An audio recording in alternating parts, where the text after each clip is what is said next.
Bonjour à tous, on se retrouve pour une nouvelle position de combinaison. On est plutôt en début de finale ici puisqu'on a échangé quand même une dame et deux pièces mineures.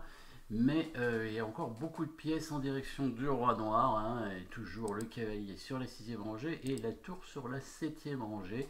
Donc des pièces très puissantes, hein, sur ces cases-là en général. Le cavalier évidemment en direction du roi, la tour aussi. Il y a une autre tour qui est plutôt bien placée, hein, sur une colonne ouverte et le fou évidemment sur la diagonale. Il peut y avoir évidemment des possibilités d'attaque avec peut-être cette découverte du cavalier, hein. Ça a l'air assez intéressant. En tout cas, on va regarder les coups forcés. Bon, les blancs ont un pion moins, mais bon, ça n'a pas beaucoup d'importance ici, hein, étant donné qu'il y a quand même des coups forcés très intéressants. Un échec de tour, deux échecs de tour, un échec de cavalier. Bon, les échecs de tour n'ont pas l'air extraordinaires. L'échec de cavalier peut-être est un peu mieux, hein, on a l'impression en tout cas, puisque ça va découvrir bien sûr le fou avec l'attaque sur l'autre fou, hein, sur le fou adverse. Évidemment, donc le fait de donner le cavalier, c'est pas vraiment un sacrifice, puisqu'on va récupérer le fou directement. En plus, on pourrait faire échec en prenant avec le fou. Ensuite, bon, il va prendre le cavalier, hein, évidemment, avec la tour, l'une des deux. On prend le fou, parce qu'on continue les coups forcés, hein. Il va mettre son roi en B8.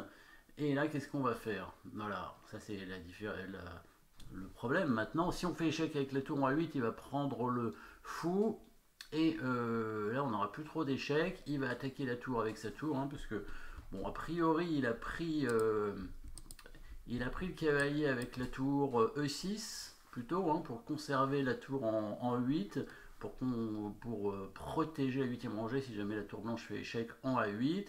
Donc du coup, peut-être qu'à un moment donné, ce sera plus échec, mais ce sera une menace de mat, évidemment. Je pense que vous avez trouvé la suite, hein, vous êtes en train de chercher en mettant la pause bien sûr, avec donc le coup forcé cavalier E7 échec. On choisit la tour E6 qui prend E7, on regardera la tour E8 ce que ça pourrait donner, quelle pourrait être la différence. Tour E6 qui prend E7, le fou qui prend B7 sur échec, le roi qui vient en B8, et là, coup forcé, mais ce n'est plus un échec, c'est bien une menace de mat, et cette menace de mat sera imparable. Le fou et la tour, hein, qui vont donner mat, échec ici, il prend, on a dit, avec cette tour-là, fou prend B7, le roi en B8, la tour A8 échec ne fonctionne pas parce que là il prend le fou et il attaque la tour avec sa tour.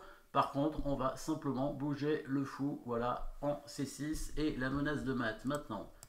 Avec la tour ici est imparable, pourquoi? Parce que s'il prend la tour, évidemment, on a une deuxième tour qui arrive et qui vient tout de suite faire mat avec l'aide du fou.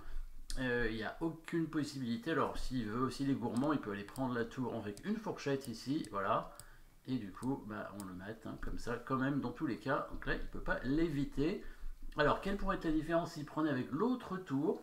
Alors la différence, c'est que après la prise du fou ici, quand il met son roi, si maintenant on met le fou en C6, il peut prendre le fou avec sa tour. Et là, c'est un peu différent, puisque là, il n'y a pas de mat immédiat. Enfin, si, il y a un mat, mais bon.